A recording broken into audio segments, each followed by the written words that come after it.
Tirando o Tubarão, a gente vai para... Depois do Tubarão, a gente vai para onde agora, hein? Vamos ouvir o Fagner, jogador do Corinthians. Ele deu entrevista coletiva agora há pouco, temos alguns trechos para mostrar.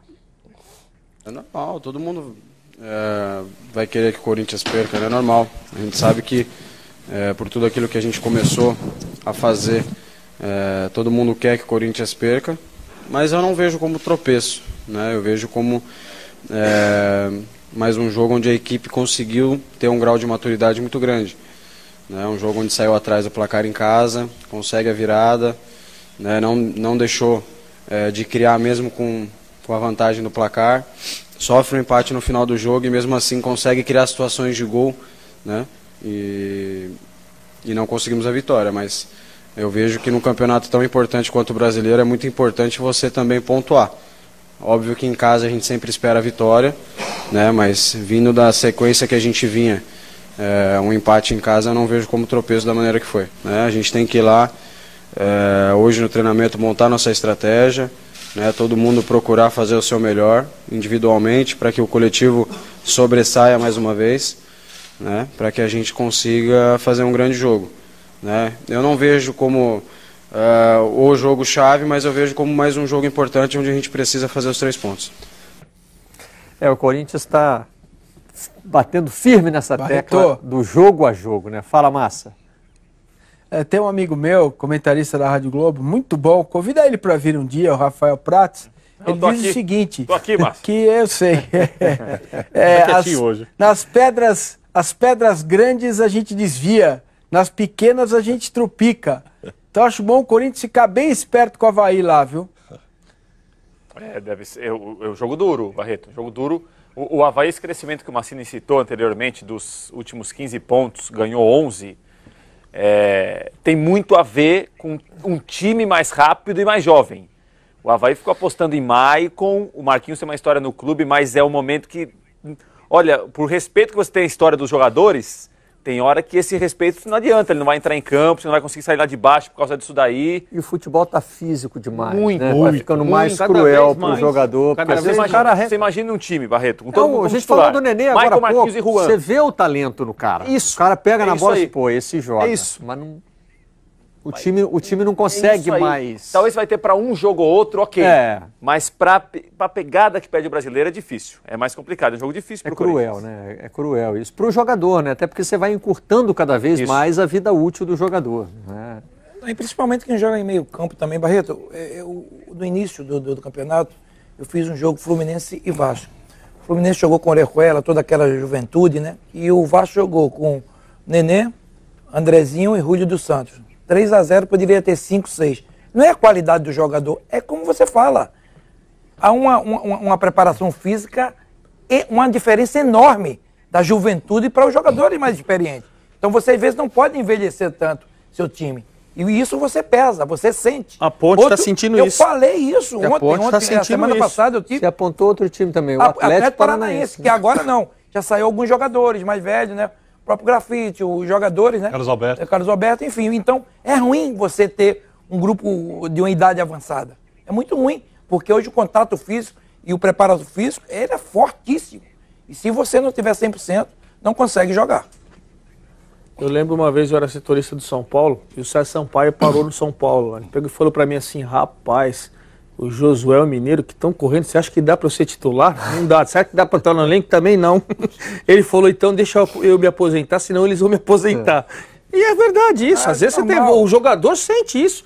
Ele vê a molecada voando. Ele falou, pô, os caras correm, se tiver 120 minutos, eles vão correr, eu não vou conseguir pra correr os 90. Tá difícil? Deve ter uma coisa óbvia, o jogador precisa ter a bola. Ou precisa chegar nele ou ele chegar à bola.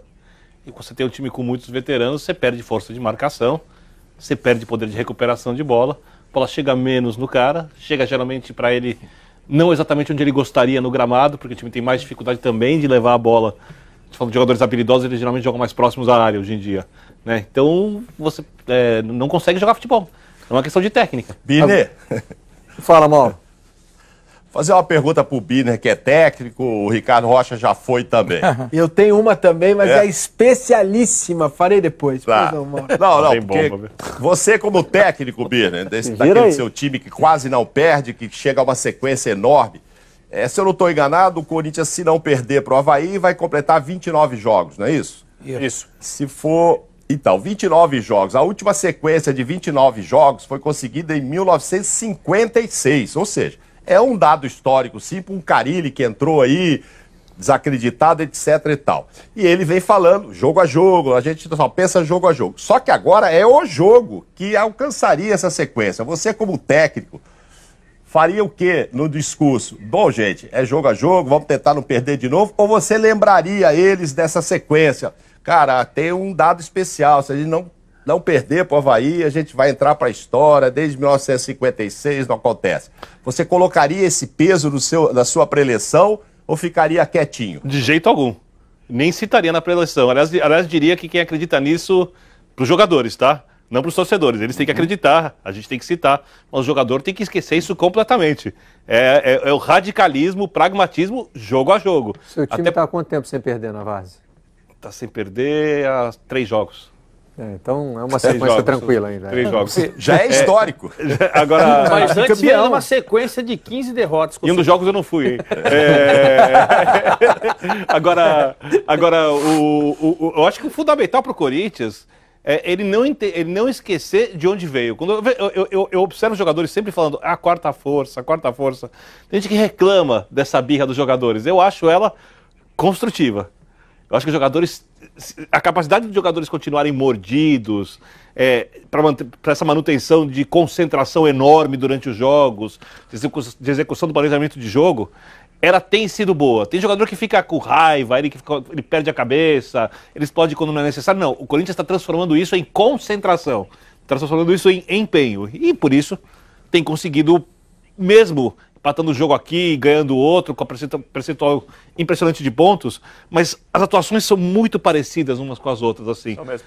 Talvez uma um pouco pior contra o Curitiba, um tempo ruim contra a Ponte Preta, Paranaense. Mas no geral o Corinthians é o time que tem menos oscilações. Agora, o Avaí tem o perfil do time que incomoda o Corinthians? Tem. Isso que o Massini estava dizendo aí? Não sai pro jogo. O que foi a Chapecoense, o que foi o Atlético Paranaense, é isso? É isso. Não sai pro jogo e parece num bom momento. Se o Avaí, tudo bem que foi muito pressionado e aquilo é muito uma circunstância típica do futebol, mas se ele segurou aquele avalanche ofensivo do Grêmio naquele jogo que ganhou de 2-0, você repete aquilo e pode repetir contra qualquer um, porque o poder de criação do Grêmio é maior que o poder de criação do Corinthians. E tem que ser humildade, porque vamos supor, o Avaí joga dentro de casa, se eu empatar com o Corinthians, está de bom tamanho. Claro, se vencer, óbvio, isso é óbvio, mas tem que jogar.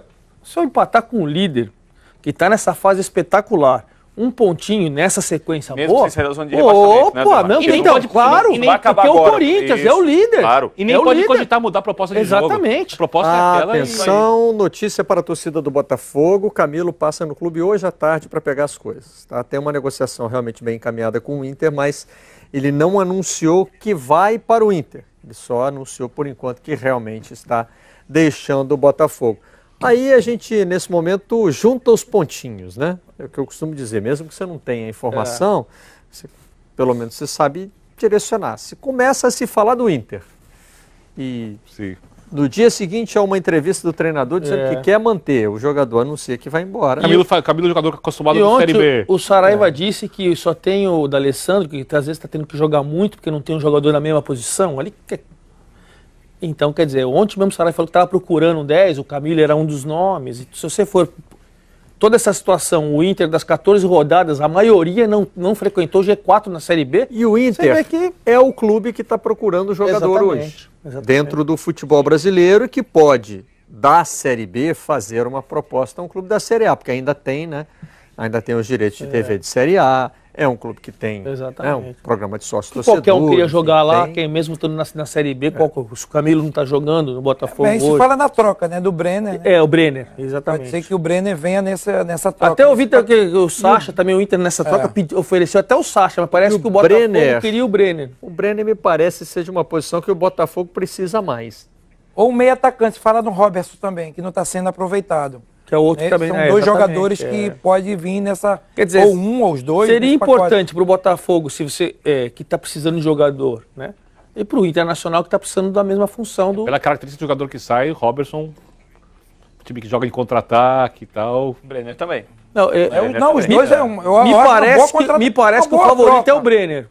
O Botafogo queria o Brenner. É prioridade. Mas fala no Robertson também da possível vinda dele, como não está sendo aproveitado, né? Mas eu acho que vai ser uma boa para os dois times. Também acho. Lembra quando o Sassá, a gente falou do Cruzeiro? Isso. Olha o Marcos Vinícius, olha como ele se encaixou direitinho e tudo.